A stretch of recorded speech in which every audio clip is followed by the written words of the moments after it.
Hello tout le monde, je voulais vous dire un grand merci parce que j'ai reçu des dizaines et des dizaines de messages, j'ai reçu des dizaines et des dizaines de commentaires et j'ai vraiment vu l'unité et la solidarité dans l'église. Je suis infiniment reconnaissante envers le Seigneur pour le cœur que vous avez, pour la manière dont vous avez réussi à comprendre ce que je voulais dire et ce que je voulais exprimer.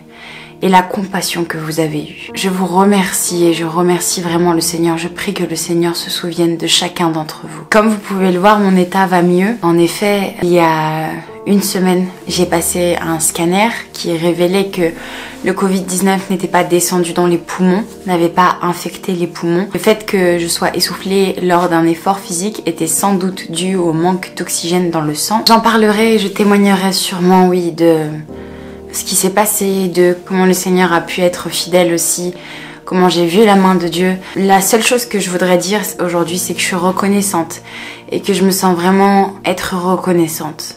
Tout n'est que grâce. Et lorsque je suis partie en Israël et que j'ai fait ce voyage en février, le Seigneur me mettait déjà beaucoup à cœur de lire les prophéties de la fin des temps, Daniel, Apocalypse, etc. Et les quelques jours que j'ai passés toute seule ont été des jours vraiment puissants parce que je me suis rendu compte que ce qui compte réellement maintenant, ce n'est pas toutes les choses de ce monde, mais c'est vraiment les âmes. Ce pourquoi le Seigneur permet que le monde dans lequel nous vivons est encore là, c'est parce qu'il y a encore des âmes à sauver. Tout n'est que grâce et nous sommes ici par grâce. Si vous l'avez pas vu, je vous invite vraiment à aller voir le témoignage du pasteur Samuel Peter Schmidt sur la chaîne On est ensemble. C'est très puissant ce qu'il dit et je crois vraiment que les temps que nous vivons sont aussi l'occasion d'un grand réveil pour l'église. Je n'ai jamais vu l'église aussi soudée et travailler autant ensemble, multiplier chacune des personnes qui fait quelque chose et les croiser, les connecter ensemble. Il y a des lives où il y a des centaines de personnes qui chantent la même musique. C'est juste incroyable de voir comme le corps de Christ peut se mettre en marche et qu'on peut être dans cette unité parfaite. Je remercie et je bénis Dieu pour ça.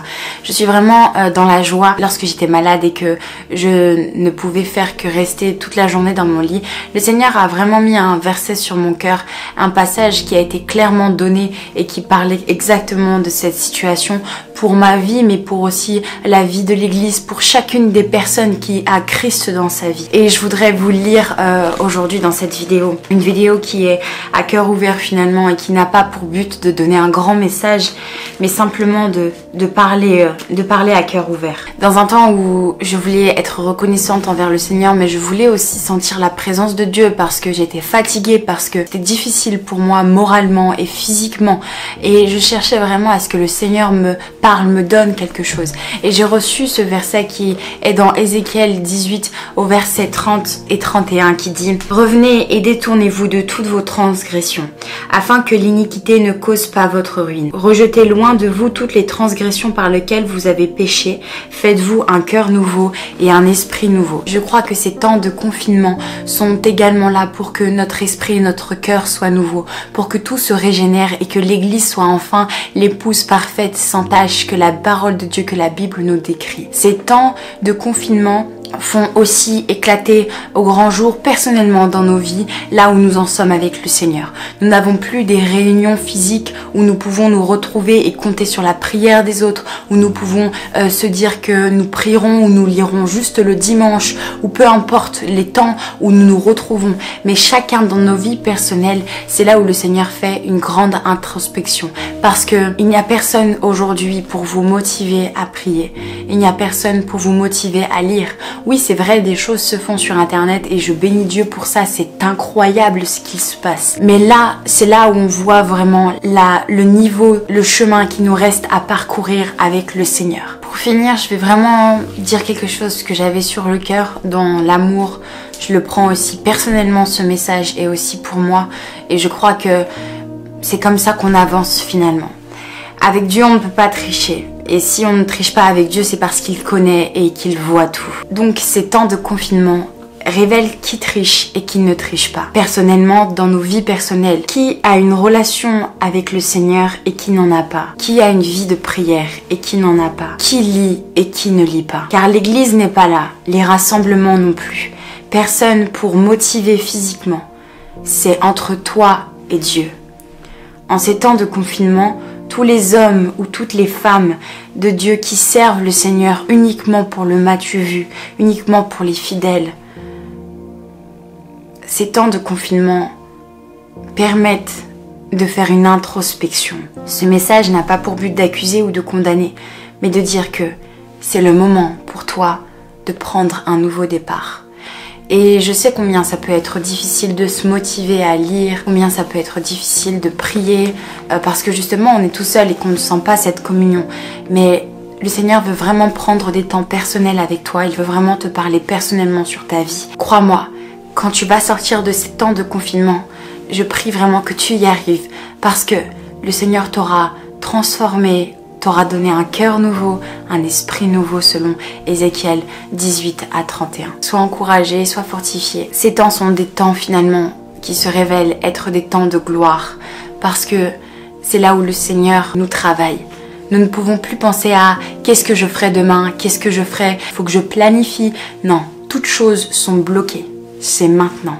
Qu'est-ce que tu vas faire maintenant? Qu'est-ce que tu vas faire maintenant? Tu ne dois pas planifier ce que tu feras demain, mais ce que tu feras maintenant avec ton Dieu. Je ne sais pas si vous réalisez, parce que nous étions dans un monde où nous planifions.